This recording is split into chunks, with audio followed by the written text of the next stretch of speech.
Good morning, Henros. It is day 12 on this great adventure, the Chicocco Henro. I'm leaving the Henro house where I stayed last night at 7 in the morning after having breakfast. You can hear the bells, right?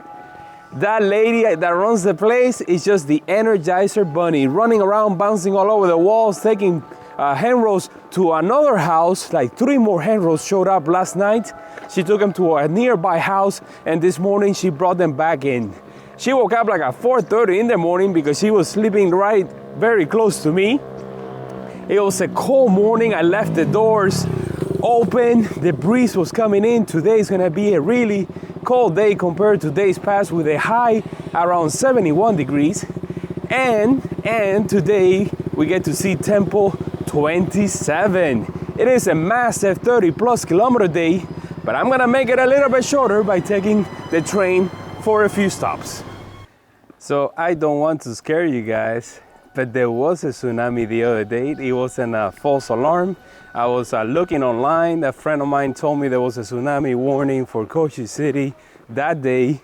And yesterday, after getting Wi-Fi and I looked it up, it was only like a 60 centimeter or 2 foot tall wave that hit the island.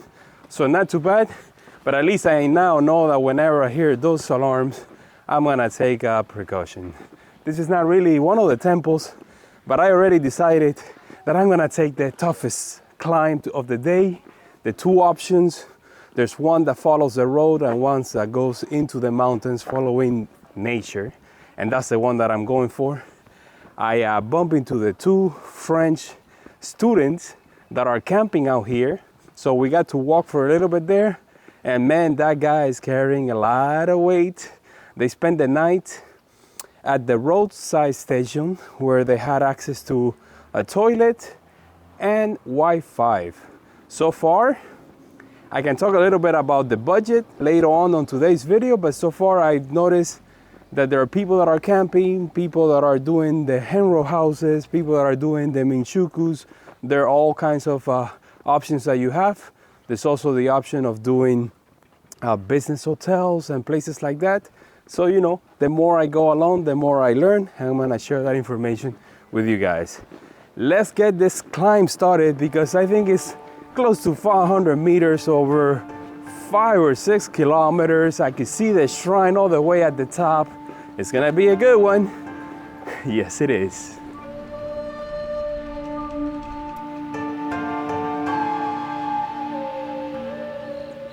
All right, so since I'm on this solitary backcountry road climbing, I met a local that approached me on his bicycle and he told me I was going the wrong way. But once I explained to him using the translation device that I wanted to take the mountain path rather than the road, he told me it was a good choice. So let's talk a little bit about the budget out here in the Chicocco Henro so far on 12 days. What are my expenses? I've been staying in Minchukus and Ryokans and Henro houses now. So for example, I have here my daily cross breakdown, which you can always find in the video description down below. In all of my videos, I break down all of my costs and I share them with you guys. So here, the accommodations on average, they hang around the 7,000 to 8,000 yen, which in my case is about $50 to, around $50 for the accommodation, and that includes dinner and breakfast. Then when I'm out and about and I go to the Lawsons, I usually spend, let's see, around 700, I would say between 500 and 1,000 yens. So 700 will be like $5. And then if you take, when I took the train, that was 650 yens. Let's see what else, the snacks, like the sodas are about 160, 180, depending where you go, so around $1. So all in all, I'm spending, on average, I would say around 10,000 yen a day, which is about $70. So yes, it is more expensive than the Camino. This is more like the Via Podiensis when you're staying at Jeets. the Minchukus are kind of like Jeets in a way, but then you have to multiply this by however many days you're walking. In my case, it's gonna be around 50 days. So we're looking at around $3,000 to $4,000 just on the ground here. The flight is a pretty penny. Getting from Miami to here, I think the flight was, round trip was around $3,000, but I only paid $50 plus 70,000 miles from my American Airlines frequent flyer miles. So there you have it. That's how much money I'm spending out here. If you're camping, you can bring that price all the way down. For example, yesterday, the place where I stayed, since I couldn't stay in one of the rooms and I had to sleep in kind of like the living room, the lady only charged me 2,000 yen for the accommodation and 2,000 more for the meals and a beer that I had. So 4,000, not too bad. That's almost half of what I pay at a Minchuku. And we had a full house. Everybody spoke English. We had a great time together there. We're climbing. You know how it is.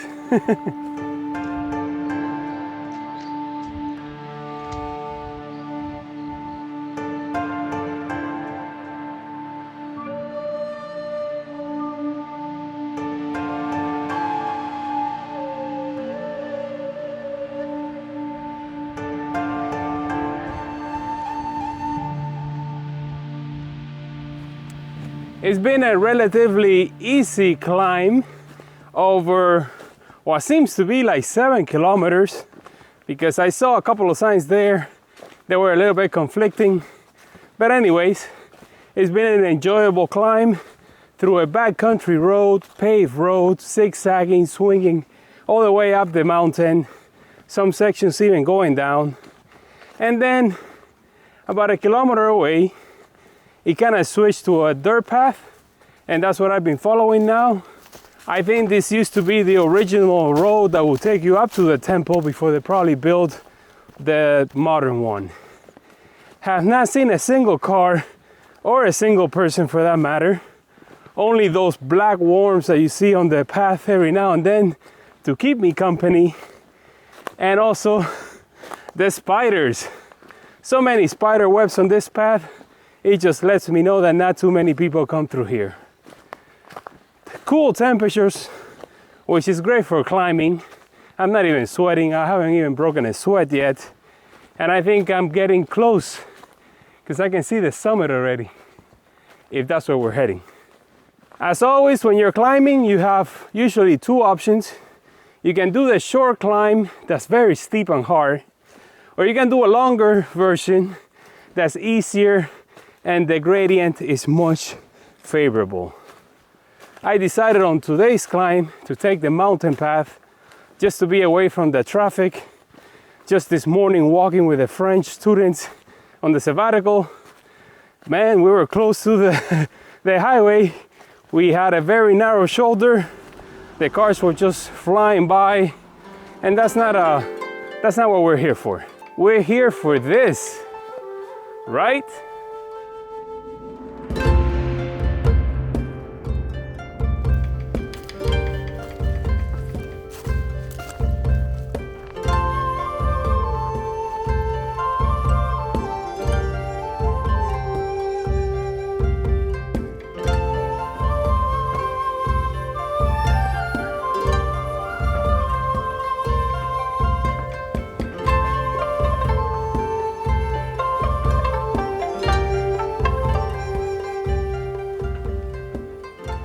You know, because today's climb wasn't hard enough, I decided to continue on to the summit and then climb the lookout tower where I am right now.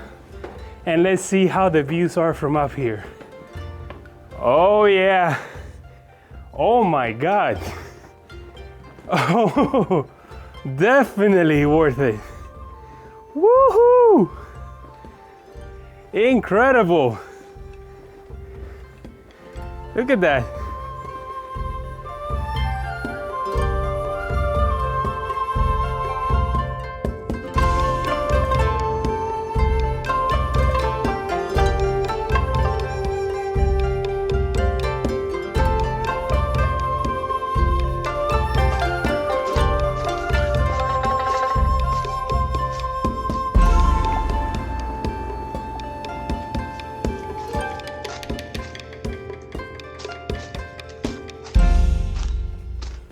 Boy, was that descent super steep.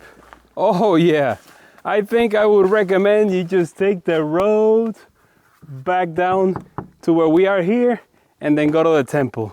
Was the view worth it from up there? Of course it was. Today I have climbed 515 meters or so according to my watch. So yeah, just like climbing to Temple 11, just one of the climbs.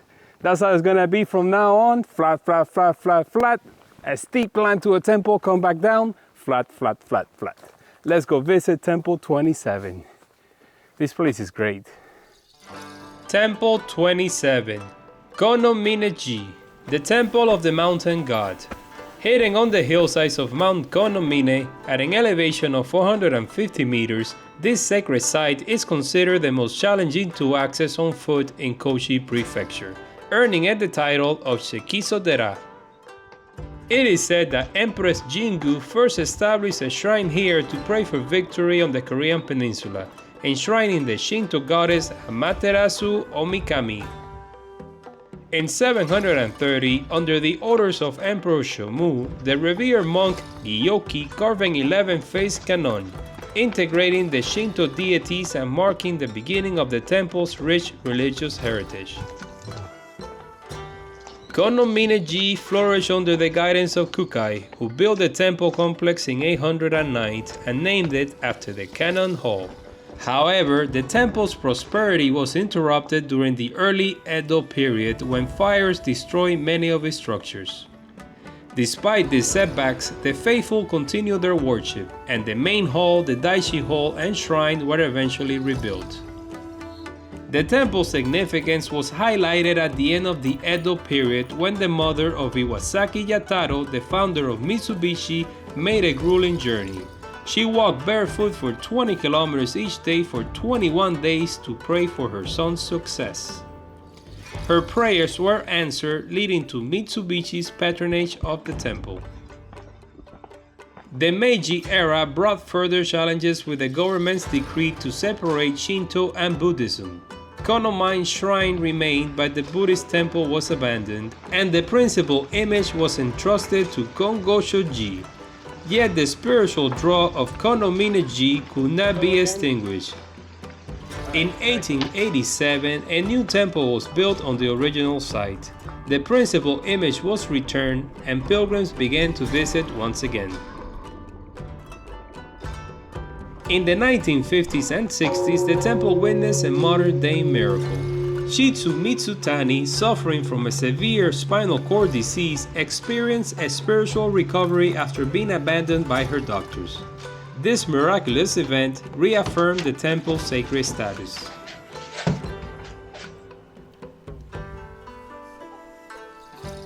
So this is Temple 27, so much to see in this one, not just the temple itself, but it also has one of the oldest shrines. It has the sky viewpoint, it has a small waterfall, and a garden with the fish, the koi fish. I mean, wow. It is 11:14 in the morning, and I still had to make a 3.5 kilometer descent pretty much to the same point where I started this morning. So I haven't really advanced much in the stage other than the climb, and that's where I will be taking the metro for a couple of stops just to gain some of the time that I lost enjoying up this temple up here. Incredible, look at that. It was a little bit odd seeing that ammunition shell there and displayed in front of the shrine, but maybe it has something to do with the history in the area. Maybe World War II, who knows? Let's take the long and steep descent down, or the short and steep descent down to the town. See what I missed on the way up. I'm sure not much.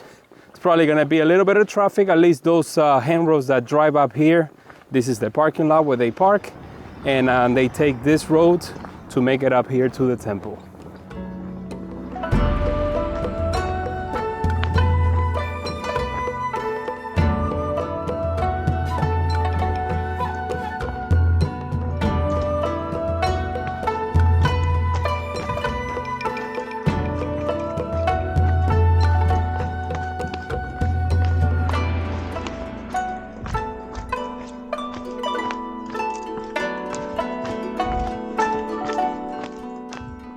I keep bumping into the French students. I saw them at the temple, and I also saw them on the way down when I made it to the parking lot for the Henros that take the cars up here. There's a gift shop there where you can buy food and accessories, Henro accessories. I got an Aquarius, and I also got a new headscarf that I will be wearing in the days ahead. I'm gonna do a little zigzagging here on the way down. By the way, if you wanna save some of the suffering on the climb to this temple, there's an option to leave your luggage at an old lady's house at the bottom. The lady yesterday at the Henro's house showed me a picture with a description of how to get there. Konnichiwa. This descent has been like a class reunion. I met a Japanese guy that I haven't seen in a while, but even more so was the French couple that I think the last time I saw them was at Temple 17, so 10 temples away. I stayed with them at that Ryokan or Minshuku after Temple 16, and he was the one that left his hat behind at the temple. That was the last time I saw him. And I just saw him now. They were asking about the scooter, and I had to tell them the story of what happened. And yeah, let's see who else I bump into on the way down.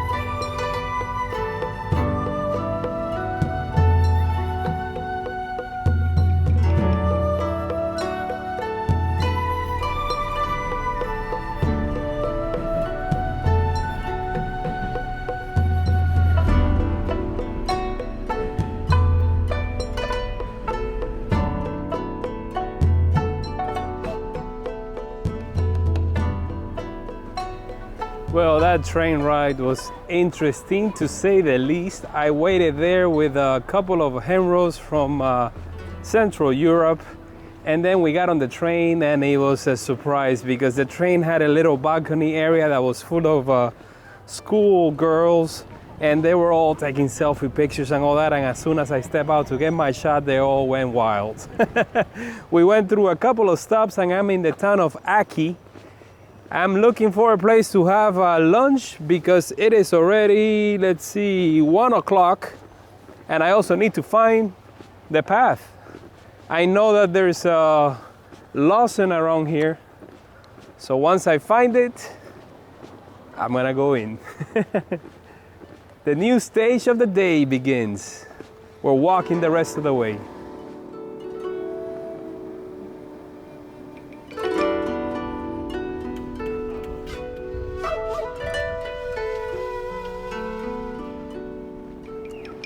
Well, you can forget about the Family Mart, the Lawson, right across from the train station. I came across a bakery, so I decided to go inside and have myself a latte, just a small one.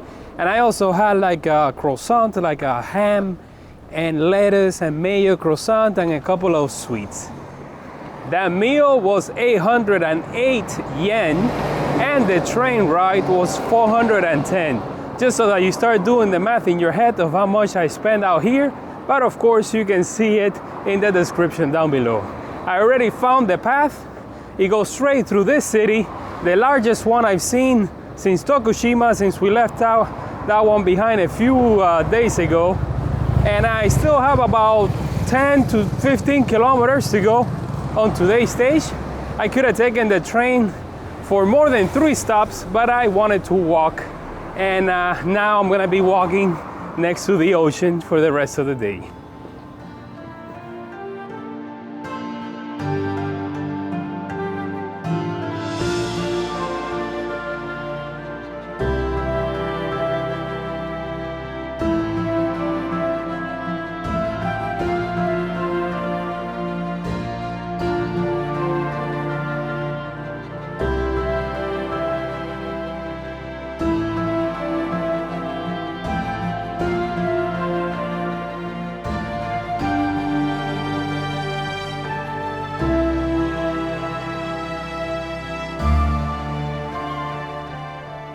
It is 3:20 in the afternoon, and I've been walking already for what, for like 2 hours, At first I was by the port, seeing all the fishing vessels there. Then I was walking by the shore, by the seawall, or the bike lane for a second.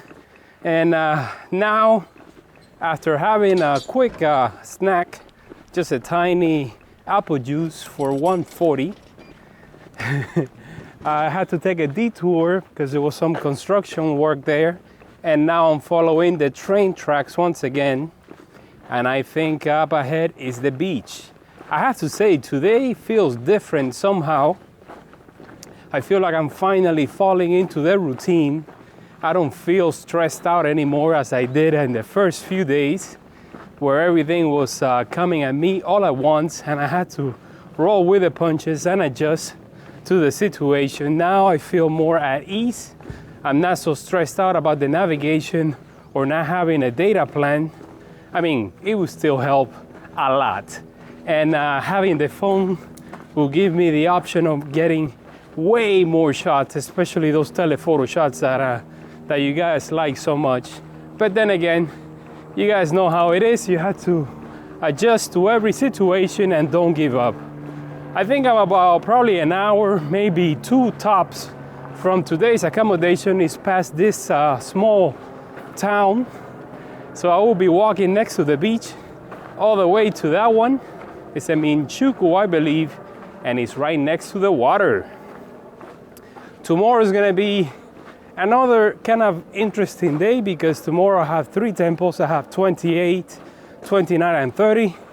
But I will start the day by taking the metro to 28, then walking those 3 temples for 25 kilometers, and then taking the train to Kochi City, to the city center, where I already have a hostel booked for 2 nights. I have my first rest day of the trip, and that's why, in a way, why I've been taking the trains at specific sections strategically. Here's the bike lane once again that I've been following for a while. So yeah, I've been taking that train strategically because I don't want to get too far ahead to the point where I have like 10 days where I got nothing to do. But at the same time, I want some rest days out here and maybe even have the chance to go to Hiroshima, go to do the Kukai. There's a trail that takes you to where he's buried, and that's away from Shikoku. So those are 2 days that I didn't have planned. And, you know, maybe spend a couple of days in either Tokyo or somewhere around, you know? So we'll see, we'll see. We're doing good. I feel strong. I don't feel tired anymore. I feel like I have my trail legs already. And, you know, it's starting to feel like it's building up to another great pilgrimage.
Laundering, okay. Hi.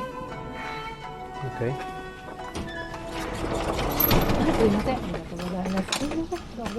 Okay. Well, we finally made it to the Minchuku at 15 minutes shy of 5 p.m. and this place is just great. So traditional, like the ones that we were staying at the beginning, with that corridor and the sliding doors and the rooms on each side. Oof, nice. It has air conditioning and it has Wi-Fi. All right, dinner is at 6 and we're right by the ocean, so maybe we'll get to see the sunset. Let me just take a shower first.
Another day gone.